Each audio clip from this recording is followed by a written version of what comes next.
Welcome to yet another edition of TV Africa News. As usual, this is Africa Today. My name is Najima Luima, but first are the headlines. Teachers suspend strike after Museveni meet. Uganda to adopt Swahili as an official language. Sudan's military leader clears the way towards civilian rule. 2023 Africa Cup of Nations moved to January 2024. Welcome once again. Now the news in detail. The leadership of the Uganda National Teachers Union has announced the suspension of their sit-down strike following a meeting with President Museveni at Kololo on Monday. We have more. Nato General Secretary Philbert Baguma said on Monday evening that they realized that for the interest of learners and the interest of their members, discussions need to continue and therefore decided to take the direction of suspending the industrial action as the discussions continue. Arts teachers 3 weeks ago announced a sit-down strike over what they described as discriminatory, the proposed salary enhancement for their science colleagues. However, government insisted that currently there is no money to cater for salary enhancement for arts teachers, as was the case for their science counterparts. Several meetings between government and UNATU, as well as threats of being sacked, failed to resolve the impasse that went on for 3 weeks as teachers stuck to their guns. Following the meeting with President Museveni and the Education Minister Janet Kataha Museveni at Kololo Independence Grounds over the matter, teachers announced they had decided to suspend the strike for the interest of learners. Democratic Party President General Norbert Mao has revealed that DP will fully participate in the upcoming Soroti East constituency by-election and other by-elections. Mao, who addressed journalists on Tuesday, said 3 people have so far expressed interest as DP flag bearers in this election. While addressing journalists at their party headquarters in Kampala, DP President General Norbert Mao said that a team of Democratic Party leaders had a meeting yesterday in Soroti City and agreed to unveil their candidate in the Soroti East constituency by-election next week. I led the team and we had a general meeting in Soroti City. 3 candidates have shown interest to carry the flag for DP, and by next week we shall be here to announce our candidate. We shall unveil our candidate for Soroti City East, and I'll be there in person to campaign for our candidate. The Electoral Commission on 6th June 2022 released the electoral program for by-election of Member of Parliament for Soroti East constituency in Soroti City. Mao said that DP also has a flag bearer in Busongora South County constituency, Miss Bernadette Businje. He said DP also expects to field candidates in Chisoro and Palisa by-elections. So this is going to be a very busy season for the Democratic Party. Ugandans are thirsty for a different kind of politics, which is based on a broad center. Ugandans don't want politics of extremism because they know Uganda needs to be rebooted. Campaign meetings for candidates for Member of Parliament and City Division directly elected councillor will be held from 21st to 26th July 2022. Polling for Member of Parliament and City Division directly elected councillor shall take place on Thursday 28th July 2022 at all polling stations in Soroti East constituency, and polling shall start at 7 a.m. and close at 4 p.m. The Soroti East constituency parliamentary seat fell vacant following a court nullification of the election of former Member of Parliament. Let's take a quick break. We will be right back.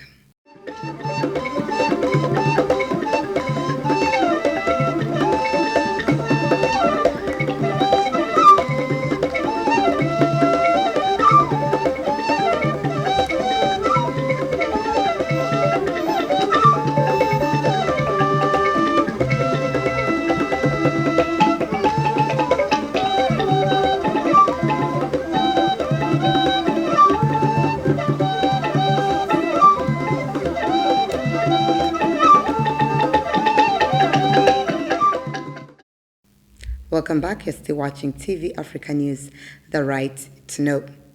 Sudan's top general announced on Monday that the armed forces would step away from government in a bid to resolve the political crisis.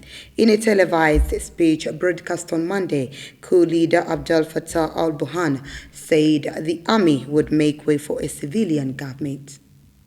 General Abdel Fattah al-Burhan, Sudan's coup leader, on Monday called on the various components of the people, especially the youth, to adhere to peace. Since last year's coup, the UN and other regional blocs have tried to broker a way out of the political deadlock. Monday's announcement came after 5 days of peaceful sit-ins by pro-democracy groups. According to a young male demonstrator whose identity was withheld, the sit-in continues unlimited. People will continue to come and they will reach 10,000 or 20,000 before the Eid holiday. He added that they will continue on a daily basis even if they attack them, as they did by dispersing the demonstrators in front of the army headquarters in 2019. Burhan promised to dissolve the ruling council but did not specify any dates or who would replace the military at the negotiating table. Somalia announced on Sunday that it has granted banking licenses to 2 foreign institutions, opening the country to international investment for the first time in decades. The announcement of the licensing of foreign banks comes just 6 weeks after President Hassan Sheikh Mohamud took office following elections and a long political crisis.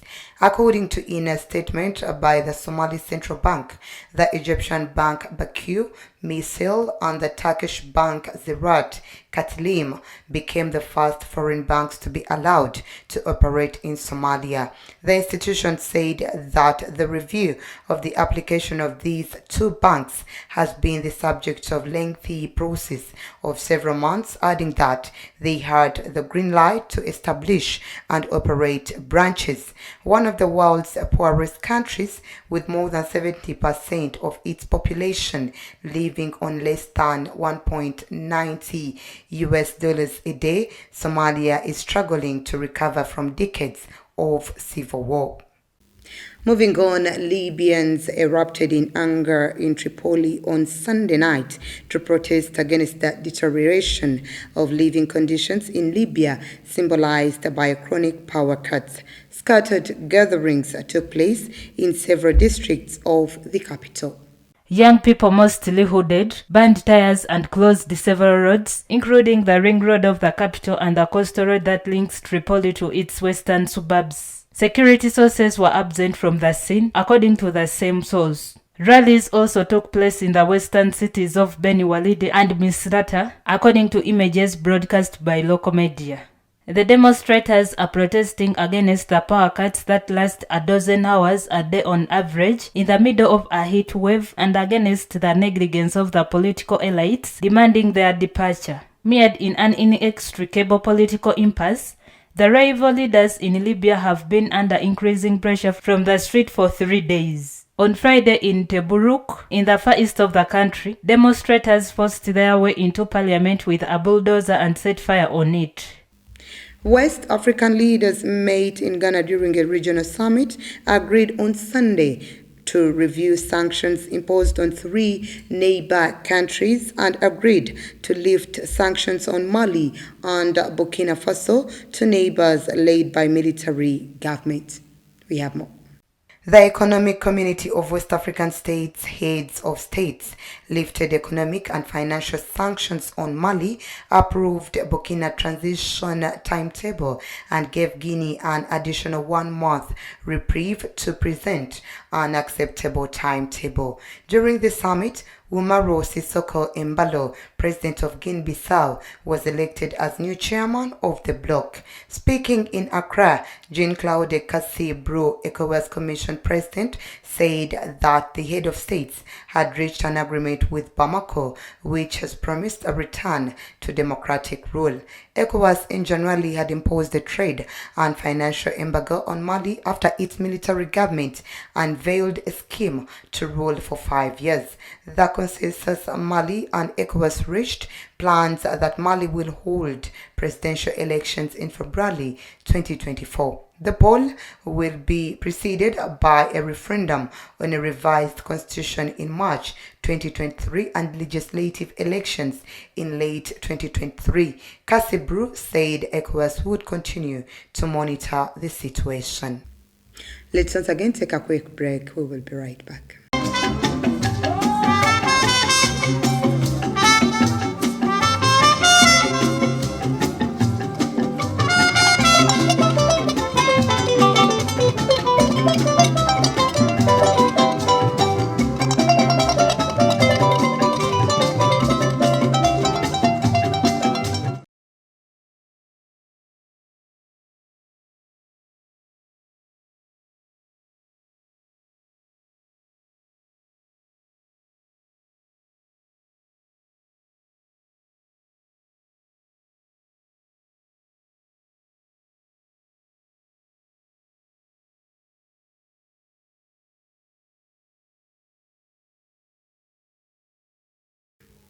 Welcome back. You're still watching TV Africa News, the right to know. In our business news today, Egypt's first electrified light rail. In our business news today, Egypt's first electrified light rail transit system, jointly built by Chinese and Egyptian companies, started its trial run on Sunday. Egyptian President Abdel Fattah al-Sisi took the first ride on the light rail transit at its inauguration ceremony, which was also attended by Egyptian Prime Minister Mustafa Madbouly and Chinese Ambassador to Egypt, Liao Liqiang.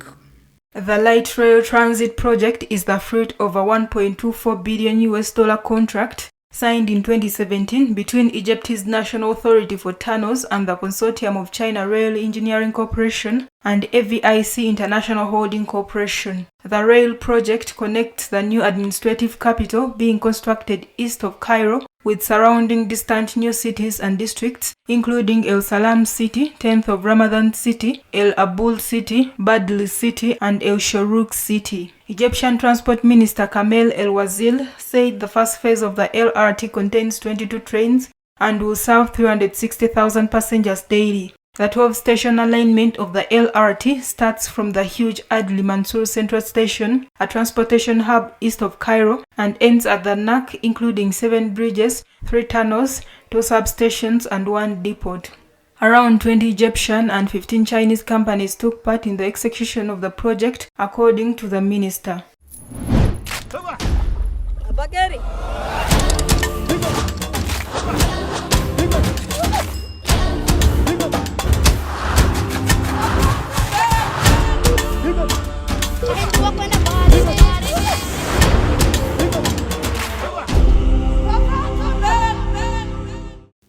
In our health news today, Sierra Leone's President Julius Maada Bio has announced that his government had unanimously backed a bill that would decriminalize abortion in the country. He was speaking at the 10th Africa Conference on Sexual Health and Rights, which took place in Freetown on Friday. Sierra Leone's President Julius Maada Bio said that at a time in the world when sexual and reproductive health rights for the women are either being overturned or threatened, they are proud that Sierra Leone can once again lead with progressive reform. The president added that he wanted it to be a norm that an African man, an African leader can and should speak freely and publicly about menstruation because there is no shame about it. According to the presidency, Parliament will debate and vote on the Risk-Free Motherhood Bill. Sierra Leone's current abortion law dates back to 1861. It allows the procedure only if the mother's life should be at risk. In 2015, Parliament adopted a law entitled the Safe Abortion Act, but then President Ernest Bai Koroma refused to sign it, saying it should be put to a referendum. Health authorities estimate that abortions cause around 10% of maternal deaths in the West African country.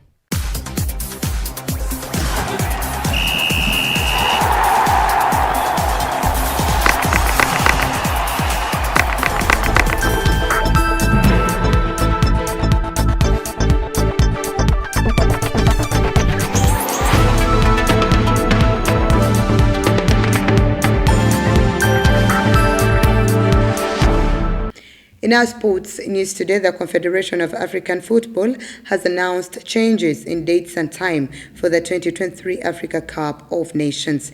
The tournament that will be hosted by Cote d'Ivoire will not be held between June and July this year, but instead 6 months later. We have more. According to a statement on the CAF website, Total Energies Africa Cup of Nations Cote d'Ivoire 2023 moved to January and February 2024. The development was confirmed by CAF President Dr. Patrice Motsepe, indicating the decision was made at the CAF executive meeting in Morocco. The reason for the postponement is the adverse weather conditions in Ivory Coast, with heavy rains expected between June and July. 2 qualifying games have already been played, and it is not known whether the games will be adjusted given the changes in the kickoff dates. That was the news. Thank you for always keeping it TV Africa. Please do stay tuned. More programming coming your way.